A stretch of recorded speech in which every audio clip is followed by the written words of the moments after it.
এবার জেলার খবর অন দ্য স্পটে যেদিকে নজর রাখবো বিচলিত করতে পারে সেই খবর আপনাদের। রাস্তার পাশে ঝোপ থেকে উদ্ধার সদ্যজাত শিশুকন্যা। চাঞ্চল্য পশ্চিম মেদিনীপুর জেলার পিংলা থানার দুজিপুর বাজার সংলগ্ন এলাকায় বৃহস্পতিবার সকালে এক বাসিন্দা রাস্তার পাশে ঝোপ থেকে রাস্তায় শিশুর কান্না শুনতে পান। তিনি কাছে গিয়ে দেখেন সাদা কাপড়ে জড়ানো অবস্থায় ঝোপে পড়ে রয়েছে শিশুকন্যা। তড়িঘড়ি স্থানীয় বাসিন্দারা শিশুটিকে উদ্ধার করেন। পিংলা থানার পুলিশ সদ্যজাত শিশুটি কন্যাটিকে হাসপাতালে পাঠিয়েছে চিকিৎসার জন্য। কে বা কারা শিশুটিকে ফেলে রেখে গেল তা নিয়ে শুরু হয়েছে তদন্ত। ঝোপ থেকে উদ্ধার সদ্যজাত শিশুকন্যা। এ সম্বন্ধে বিষয় নিয়ে আপডেট নেব, সঙ্গে রয়েছে প্রতিনিধি শুভ। শুভ, হাসপাতালে শিশু, তদন্তে রয়েছে পুলিশ, ঝোপ থেকে উদ্ধার শিশুকন্যা, সামাজিক অবক্ষয়ের ছবি।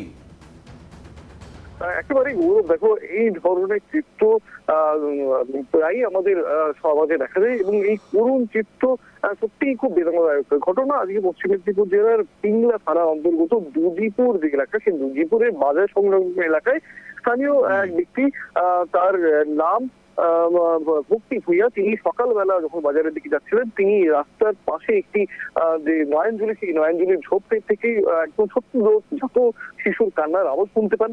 সেই সময় তিনি ওই ঝোপে গিয়ে দেখেন একটি তোয়ালে মোড়া শিশু, ওখানে কন্যা সন্তান, এবং উল্লেখ করে রাখার চেষ্টা করবো কন্যা সন্তান তাকে ওখানে পড়ে থাকতে দেখা যায়। তিনি ওই শিশুটিকে রক্তাক্ত অবস্থায় যে শিশুটি পড়েছিল তাকে উদ্ধার করে নিয়ে আসেন এবং এই ঘটনায় কয়েকজন এখানে স্থানীয় মানুষরা ওখানে জমায়েত হন। তারাই খবর দেন স্থানীয় পুলিশে। পুলিশ এসে শিশু কন্যাটিকে উদ্ধার করে নিয়ে যায় এবং তাকে প্রাথমিক চিকিৎসা করা হয় মহকুমা হাসপাতালে, এবং সেখান থেকেই সংশ্লিষ্ট যে বিভাগের আধিকারিকরা আছেন তারা এই ব্যাপারটি দেখভাল করেন। তবে যে প্রশ্ন উঠছে, স্থানীয় বাসিন্দারা যেটি জানাচ্ছেন যে কে বা কিভাবে ওই স্থানে শিশু কন্যাটিকে ফেলে গেল তা এখনো পর্যন্ত জানা যায়নি। সমস্ত ঘটনার তদন্ত নেমেছে পিংলা থানার পুলিশ। তবে শেষ পাওয়া যে খবর, সেই খবর অনুযায়ী এখনো পর্যন্ত এই ঘটনার সাথে জড়িত কোনো ব্যক্তিকে চিহ্নিতকরণ করা যায়নি।